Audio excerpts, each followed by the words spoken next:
Hello and welcome to another modelling video. This is Alan from the What Kind of Man at YouTube with another modelling tutorial. Today we're going to be doing a tutorial on the use of masking tape in creating pinstripe effects for a range of subjects.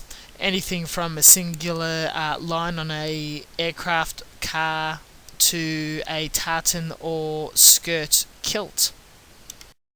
To make things interesting, I'm going to go a bit advanced and probably slightly over your heads by attempting a tartan effect on a kilt with this marasage. So there's going to be multiple layers of masking and paint, and we'll go through all the techniques to not make a mistake or rip up the paint.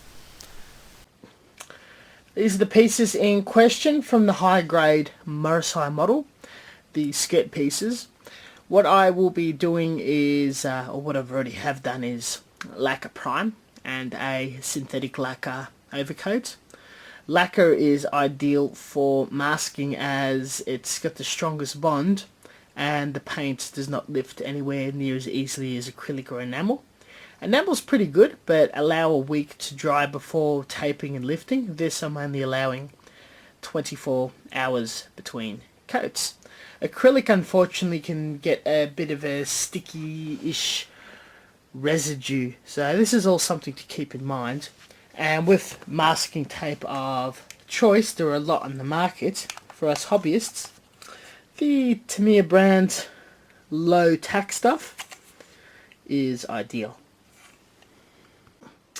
Another good brand I use is the Aizu micro masking tape. These come in really thin strips and is worth every bloody cent.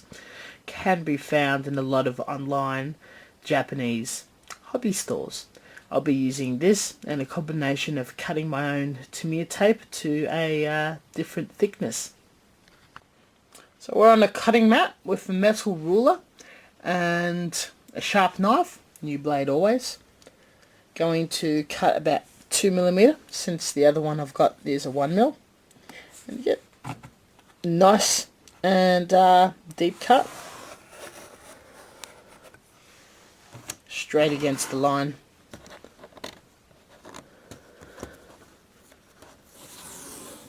And that's all that's left behind. Pretty straight. I'm happy with that.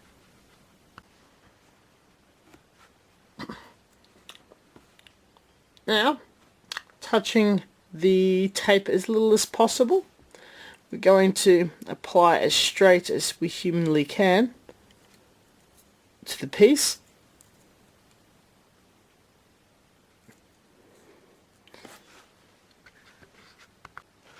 So we've got something straight like this. If you've got a little bit of a dag piece, you can always do a very straight cut without damaging the paintwork.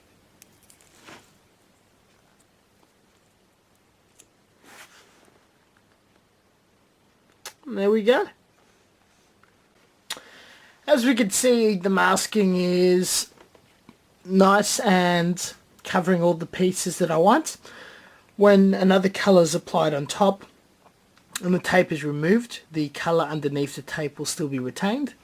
A good hint when painting, which I did recommend lacquer to be the best for masking, even though it's not necessarily recommended for styrene, give your plastic a bit of a soap with detergent and water just to avoid, any grease from your fingers or anything putting weakness underneath the part as to lift the paint. The more successful when you lift the mask, the better. You don't have to go back and respray.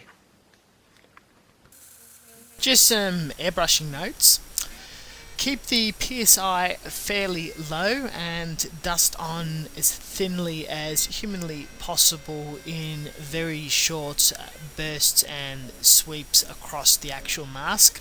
Hold the airbrush absolutely dead on facing the mask so paint does not seep underneath, and rapidly move it around while facing the very front of the mask. You do not have to make a solid colour in your first pass. This is perfectly fine. Do your best to avoid pulling far too much paint immediately, as the paint can seep right under the mask and ruin your hard work. You also don't want the general coats to be too thick, because when you remove the masking tape, it could crack or chip.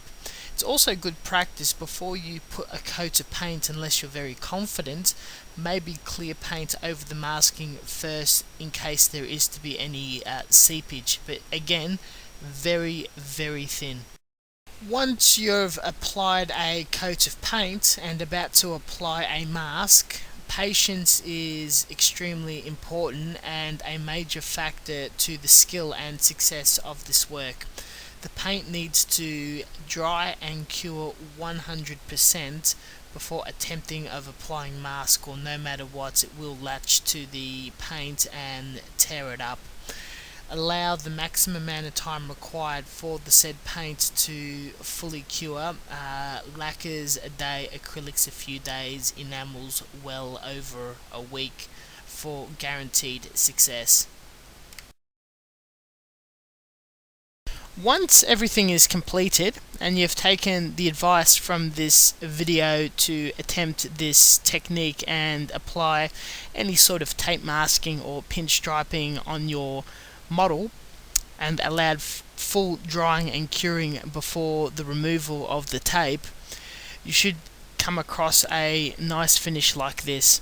Any further work, such as weathering or decals, then you'll be able to clear coat and seal your work permanently.